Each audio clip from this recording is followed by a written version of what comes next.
This is my Cinerama curved screen. One or two folk have asked about focus problems with the curved screen.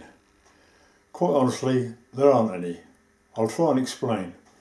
With the tape measure, it is 13 feet and 4 inches to the centre of the screen.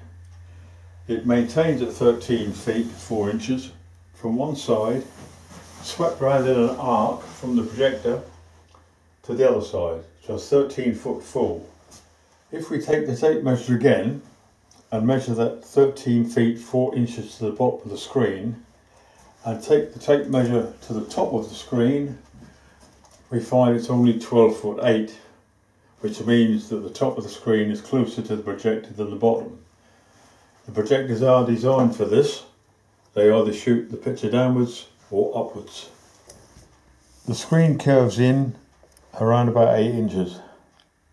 The length of throw is constant, the complete width of the screen, therefore it doesn't affect the focus in any way. This is a rough plan of my setup. Compare it to a real Cinerama theatre and note the extreme curve in the screen. This Blu-ray Cinerama release contains 2 discs, a widescreen letterbox version and the curved screen SMILEBOX simulation. This is the widescreen version on a flat screen with no masking. And here is the SMILEBOX version on a flat screen. And now on the curved screen and with the screen masking added. This projector mask allows me to project my own Cinerama style holiday films. The mask is adjustable for all ratios and the screen image is quite impressive, well worth the effort. Now before you dash off to your workshop to make your own curved screen, there's just a couple of more things I want to show you.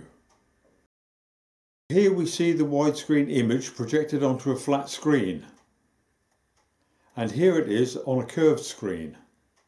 You will notice a distinct centre sag. This is caused by the high projection angle.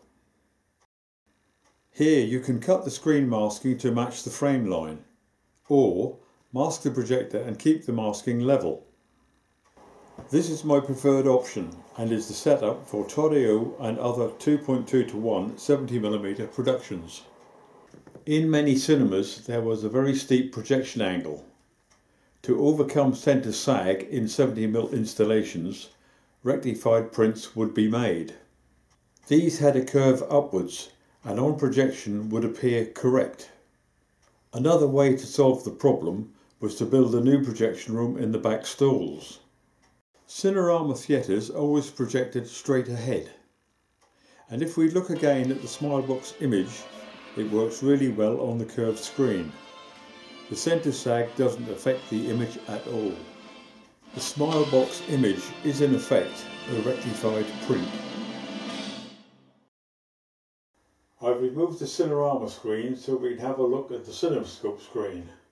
You'll see that the curve on this screen is a lot less than the Cinerama screen. It curved in by just 3 inches, just enough to make it a curved screen.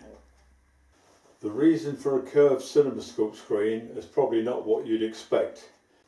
Now you've all heard of the silver screen. The reason for a silver screen was to reflect the light back into the audience. With a flat screen, the light comes from the projector to this side of the screen would be reflected over there.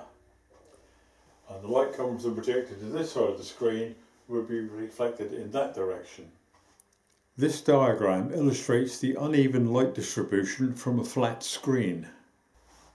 By having a curve in the screen, the light is reflected towards the centre of the audience. And this diagram shows how a curved screen distributes the light more evenly. You may have noticed that the screen also tilts back. This completes the retro look. A vertical silver screen would reflect all the light into the orchestra pit. So the screen lays back just a little to throw the maximum light to the audience. And in case you're wondering, this screen is matte white. So I say, make yourself a curved screen. It enhances your film shows dramatically.